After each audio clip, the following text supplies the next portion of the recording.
So in this video I'm going to be analysing how I think Antonio Conte will set up this Tottenham side, looking at how he will use certain players in his system and which players will thrive under his management, before breaking down the pros and cons of his appointment, and then at the end I'll suggest 3 players that I think Antonio Conte could look to sign either in January or in the summer transfer window. But before I get into that, this video was edited by AJ Analysis. He has got videos analysing Luis Enrique and Erik ten Hag as Manchester United managers, so I'll leave those videos linked in the description for you to check out after this video. So when Fabio Paratici, the director of football at Tottenham, oversaw the appointment of Nuno Espirito Santo and brought in players like Emerson Royal and Christian Romero, it seemed to me that Tottenham were beginning to build a squad ready for a 5 at the back system. Nuno Espirito Santo pretty much exclusively used a 5 at the back system at Wolves, either a 5-3-2 or a 5-4-1 system, but at Tottenham he moved to either a 4-2-3-1 or a 4-3-3 system. Nuno has obviously been sacked, but Antonio Conte has been brought in, and Antonio Conte is famed for his 5-3-2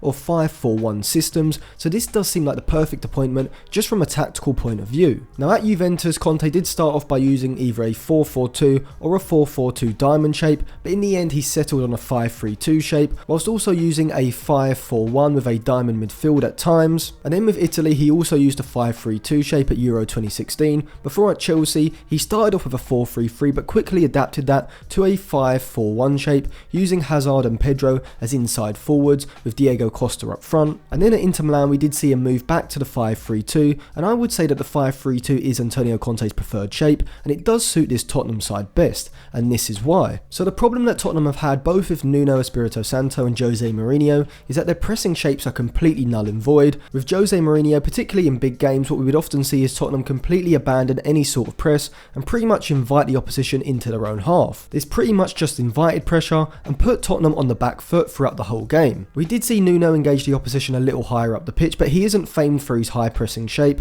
and throughout this system Tottenham have been completely played through whenever they've tried to press assertively. But despite Antonio Conte having connotations with what the media describe as negative football, his sides actually do like to press high up the pitch. We saw with Inter Milan them often using a man-to-man press, with the central midfielders man-to-man pressing the opposition central midfielders, following them into deeper areas when needed to stop the opposition being able to play out of their defensive third. And Conte's side are also well coordinated in their press, with him instructing the wing-backs to push aggressively up the pitch when a pass goes into the opposition full-backs to pin the opposition in and hopefully either force them into a long ball or get them to concede possession in their own half. In the middle third we do see his sides drop off into a 5-3-2 shape, but the backline do sit pretty high up the pitch to create a vertically compact system and stop the opposition getting space between the midfield and defensive lines. Now this type of organised and compact defensive shape is instantly going to make Tottenham a lot better defensively than they have been under Nuno, and I think players like Romero and Højbjerg are going to thrive in this sort of defensive system. Højbjerg is an excellent defensive player in terms of his reading of the game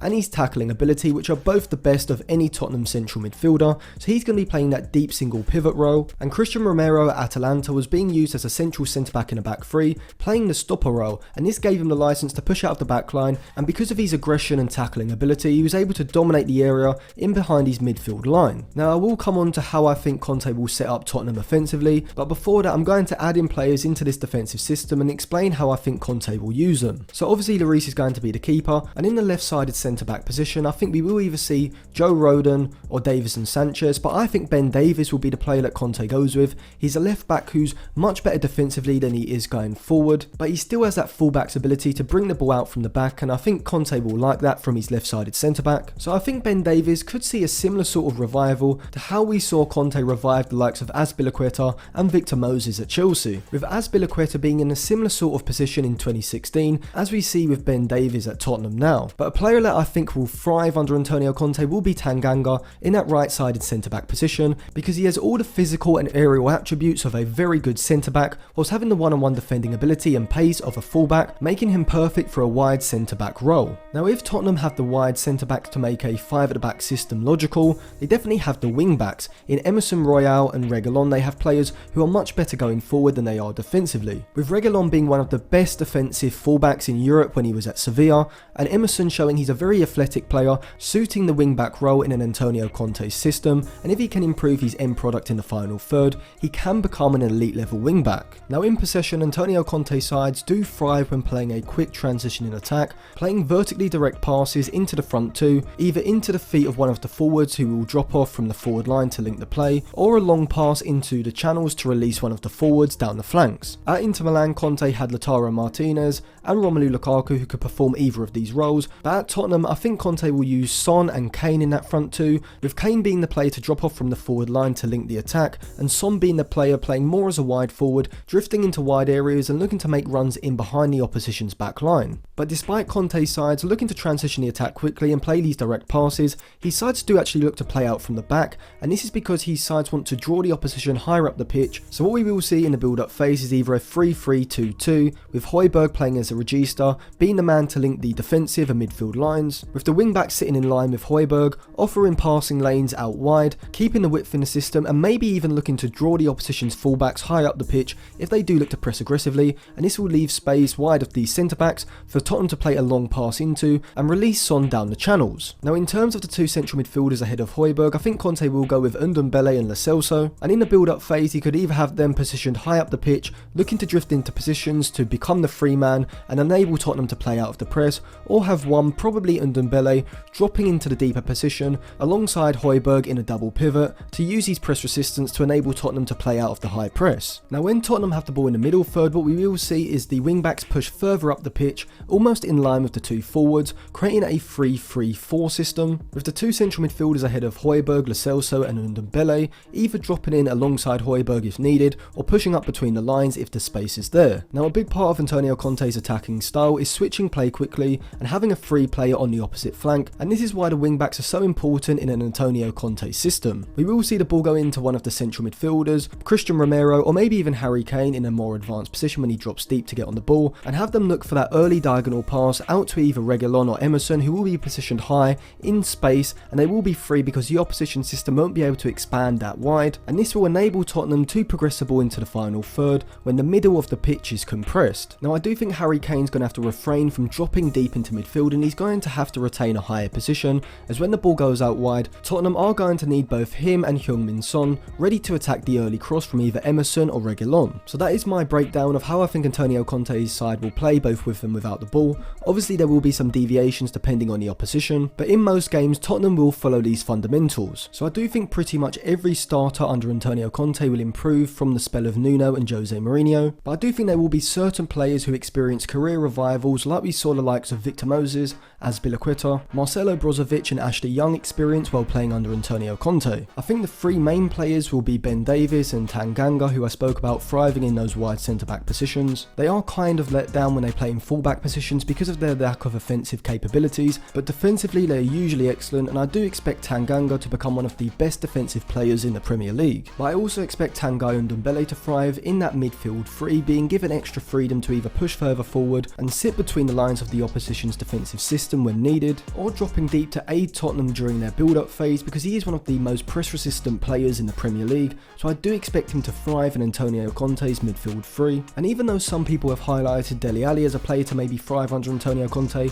I do think he's going to struggle to displace both Lo Celso and Ndombele in those two advanced central midfield positions. So before I talk about the three players that Antonio Conte could look to bring in either in January or in the summer transfer windows, let's briefly go over the pros and cons of him being appointed Tottenham manager. So the first big pro is that Tottenham now have a world-class manager, arguably a top 5 manager in the world, and with Antonio Conte, Tottenham now have a manager who can compete with the likes of Thomas Tuchel, Jurgen Klopp and Pep Guardiola, and give Tottenham the managerial advantage over clubs like Arsenal and Manchester United. Another pro is that the squad is perfectly suited to Antonio Conte's style of play and system, with players like Romero, Emerson, Reguilon, Tanganga, Davies, even Lo Celso and Ndombele, Højbjerg, and arguably even Kane and Son as well, with that quick transition in attack really suiting their style of play. Tottenham now have a squad that is exactly suited to their manager's style of play, and this is going to reduce the transition time between Antonio Conte coming in as Tottenham manager and Antonio Conte getting the actual style and system that he wants embedded in this Tottenham side. And that could easily be the difference between Tottenham getting top 4 and not getting top 4 this season. However, the major con for any side appointing Antonio Conte as manager is that he is very volatile, and it's likely going to end in tears. If you look at his last few jobs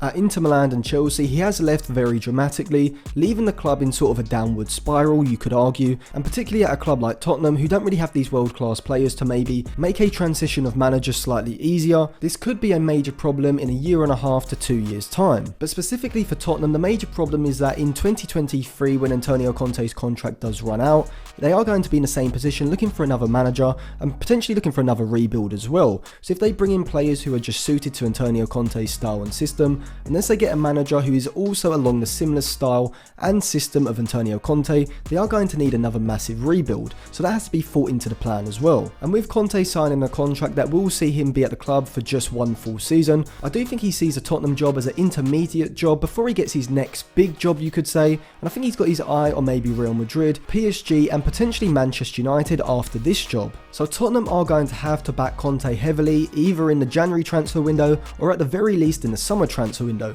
But which three players could Conte look to bring in to improve this Tottenham side and potentially make them a title challenging side as well? So the first player is Nicolo Barella, who Antonio Conte did sign for Inter Milan. He will be expensive, likely cost between 50 and 60 million pounds, and that's even if he wants to leave Inter Milan for Tottenham, or maybe he wants to go to a bigger club. But if Tottenham can get him, they need to go out and get him, because he's a perfect player to play ahead of Højbjerg in that midfield three. He's got the tenacity, he's got the on-the-ball ability, the long passing ability that Antonio Conte will look for, and he understands Antonio Conte's system to a T. Barella would have to be a summer transfer if available at all, but if Tottenham could not get Barella, I would go for Yuri Tielemans, who will have just 1 year left on his contract come the summer, so he should be available for around 40 million pounds, I would estimate. And if not him, I also think someone like Ryan Gravenberch, who has 1 year left on his contract come the summer as well, and he'd likely cost only 25 million pounds. Either of those two would be two very good backup options to Barella to play alongside Højbjerg and either Ndombele and Lo Celso in Antonio Conte's midfield three. I also do think that Tottenham could do with an alternative to Emerson, or even an upgrade if possible, and the player I would go for is Rennes Belgium winger Jeremy Doku, who currently is an attacking winger, but I think he could be converted to a wingback under Antonio Conte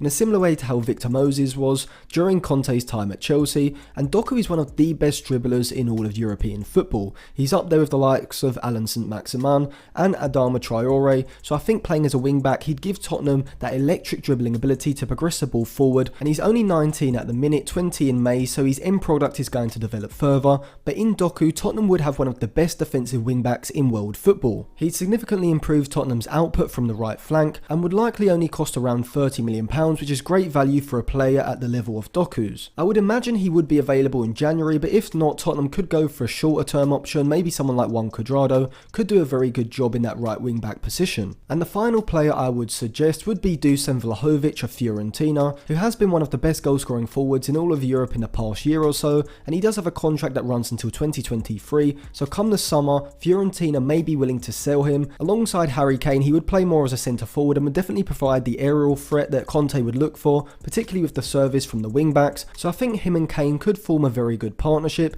He would be expensive, likely 40 to 50 million pounds, and Tottenham would face competition from the likes of Juventus, and there are even reports that Manchester City are interested, so this probably would be a hard transfer to pull off. But if not, I do think that Ciro Immobile at Lazio, despite being 31, would be a very good option. He would cost around 30 to 35 million pounds, I would imagine, but he'd definitely bring that goal scoring ability, playing ahead of Harry Kane, that would make that front two one of the most potent in European football. So that was my analysis. Thank you for watching. If you enjoyed the video, remember to subscribe to the channel, give the video a like, check out AJ Analysis's videos, which will be linked in the description below, along with some of my other videos as well, and put your thoughts in the comments section as well.